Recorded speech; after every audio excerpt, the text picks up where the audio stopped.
et bienvenue pour cette nouvelle vidéo sur guidarthrose.com. On retrouve Denis et on va parler de conseils d'hygiène de vie quand on est atteint d'arthrose du poignet et de la main. Oui. Encore une fois, là, vous trouverez une vidéo concernant les conseils d'hygiène de vie généraux concernant l'arthrose. Là, on s'intéresse spécifiquement à la main et au poignet. On t'écoute, Denis. Alors, encore une fois, on va essayer de limiter les contraintes sur ces articulations qui sont déjà atteintes par un peu d'arthrose. Et la main sert finalement à l'appréhension, mais aussi à porter des choses. Et là, on va éviter le port de charges lourdes au niveau de la main. Favoriser évidemment toujours les valises sur roulettes, les caddies pour faire les courses ou les sacs en bandoulière. Mais rien à bout de main. En tout cas, j'allais dire, de trop lourd. Voilà, le moins longtemps possible. Et le moins longtemps possible, absolument.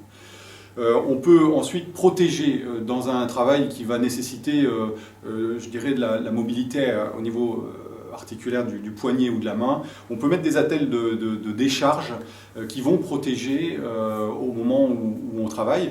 Et quand l'arthrose est très avancée, on a aussi, sous forme de traitement, des attelles qui vont permettre de décharger les articulations et donc de limiter évidemment la progression de l'arthrose et puis la douleur. Alors c'est le cas par exemple pour toutes les personnes, les caissiers, les caissières qui manipulent des kilos et des kilos et des kilos chaque jour et qui ont besoin de protéger ces articulations du poignet. Oui, c'est vraiment le thème très couru aujourd'hui sur les troubles musculo-squelettiques dans les attitudes que l'on a au boulot. Et c'est vrai que dans ce cas-là, on peut limiter la survenue de l'arthrose avec des attelles. D'accord.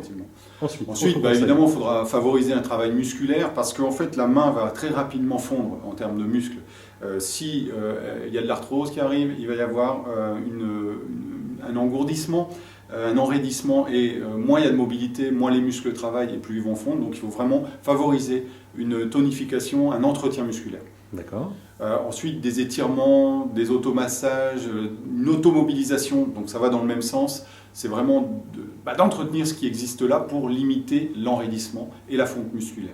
D'accord. En plus, très pratique et très simple à pratiquer sur soi-même, ces automassages de la main. Oui, et en massant une, on masse les deux, et d'ailleurs on le voit dans les vidéos sur guidarthrose.com. Oui, tout à fait. Et puis, on va aussi favoriser des exercices fonctionnels, parce que la main est vraiment elle a plusieurs aspects spécifiques, fonctionnels, de préhension, que ce soit finesse, force.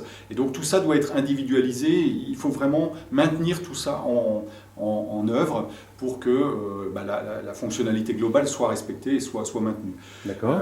Pour un travail de finesse, j'allais dire, vous pouvez vous amuser en famille lors de la veillée de faire des ombres chinoises. C'est vraiment un travail qui va vous permettre d'être très mobile au niveau des doigts, en souplesse, en finesse, en dextérité. On parle de dextérité. Ouais. Donc ce sont des petits exercices. Et puis c'est amusant. Et c'est amusant, voilà. Okay. Donc c'est gai, comme on dit. Et donc voilà, on peut penser à ça. Enfin, évidemment, toujours la physiothérapie et la balnéothérapie, ça sont c'est simple aussi pour la main, hein. On peut travailler dans une bassine avec de l'eau à température tiède, chaude, comme on le sent et comme on le préfère, et de faire de la mobilisation dans cette eau chaude. C'est très facile finalement. Avec une éponge. Avec une éponge, par exemple. Travailler. Ça permet un travail effectivement de mobilisation, mais aussi de renforcement. Et puis d'être dans cette eau chaude, ça favorise une détente et donc une disparition, en tout cas une régression de la douleur et une augmentation de mobilité. On entend parler aussi de bain d'argile, l'argile chaude. Oui, pourquoi pas. Ouais, c'est vrai que cette argile, elle a énormément de bienfaits. On peut même appliquer des bandes, il existe ça dans le commerce, et puis pourquoi pas effectivement plonger dans des bains d'argile. Ouais. C'est bénéfique.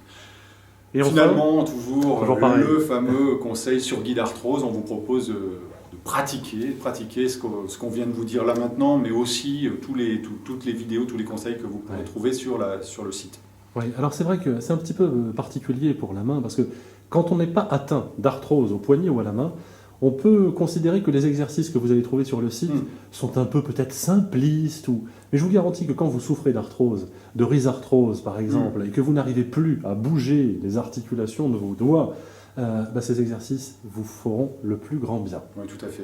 Ils vont vous permettre surtout de sauvegarder cette fonctionnalité et de garder une main efficace. Absolument. Eh bien écoutez, vous qui nous écoutez, merci de nous suivre comme vous le faites.